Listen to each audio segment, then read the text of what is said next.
വളരെ കൃത്യമായിട്ട് ഇതിന്റെ പ്രൊഡക്ഷനിൽ ഞാൻ അങ്ങനെ ഭയങ്കരമായിട്ട് ഇടപെട്ടിട്ടില്ലെങ്കിലും ഞാൻ കൃത്യമായിട്ട് പറഞ്ഞിട്ടുണ്ടായിരുന്നത് ആരോടും അങ്ങനെ നിർബന്ധിച്ച് ശമ്പളം കുറപ്പിക്കരുത് എന്നുള്ളതാണ്.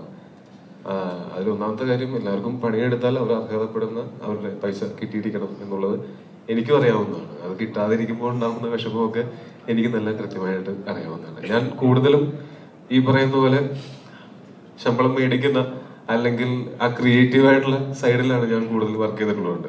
അതുകൊണ്ട് അവര് എങ്ങനെയൊക്കെ ചിന്തിക്കും, അവർക്ക് എന്തൊക്കെ ഫീൽ ആവും എന്നുള്ളതൊക്കെ എനിക്ക് ഈസിലി ചിന്തിക്കാൻ പറ്റും.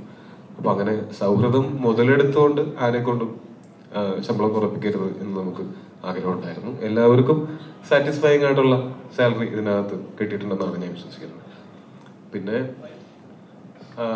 സൗഹൃദം നമ്മൾ മുതലെടുത്തിട്ടില്ലെങ്കിൽ പോലും നേരത്തെ ഞാൻ പറഞ്ഞ പോലെ ഗുരുസാറിനെ പോലെ ഉള്ള ആൾക്കാർ, ഇപ്പോൾ ബേസിലാണെങ്കിലും സുരേഷ് ഏട്ടനാണെങ്കിലും ഇതിനകത്ത് വർക്ക് ചെയ്തിട്ടുള്ള എല്ലാവരും ഈ സിനിമ പരമാവധി ഈ പറഞ്ഞ പോലെ നമുക്ക് ഇതിനകത്ത് ഒരു ഡാർക്ക് ഹ്യൂമർ ഇവിടെ വന്നിട്ടില്ലാത്ത ജോണർ ചെയ്യുമ്പോൾ അതിനകത്ത് ചെറിയൊരു റിസ്ക് എലമെന്റ് ഉണ്ടെന്ന് അറിയാവുന്ന കാരണം കൊണ്ട് ആരും അമിതമായിട്ടുള്ള ശമ്പളം ഞങ്ങളോട് ചോദിക്കുകയോ അങ്ങനെ ശമ്പളത്തിന്റെ പേരിൽ ഇവിടെ അങ്ങനെ ഒരു സംസാരമേ ഉണ്ടായിട്ടില്ല.